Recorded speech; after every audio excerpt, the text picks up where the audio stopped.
Pasukan Sriwijaya FC menghadapi tim lokal All Star Inzaghi Palembang Community League di laga uji coba pertamanya di Stadion Gelora Sriwijaya Jakabaring Palembang.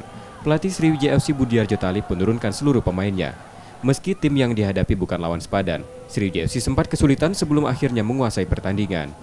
Di laga ini Sriwijaya FC menang besar 10-0, 5 gol dicetak Rudiana, 2 gol dari Firman Septian, serta 3 gol lainnya dicetak Rahel Radiansyah, Mario Aibekop, dan Imam Bagus Kurnia. Meski menang meyakinkan, Budiarjo masih belum puas karena proses transisi pemainnya masih banyak evaluasi. Secara keseluruhan walaupun kita menang besar tapi ini sifatnya uji coba. Kita tetap mengevaluasi tim kita. Masih banyak kekurangan ya, masih banyak kekurangan. Dan kekurangan ini kita akan benahi. Kita coba untuk benahi dari kekurangan mulai dari transisi dan mungkin transisi dan bergesernya mungkin. Kalau per individu mereka bagus-bagus, tapi tim kami masih banyak kekurangan. Ya.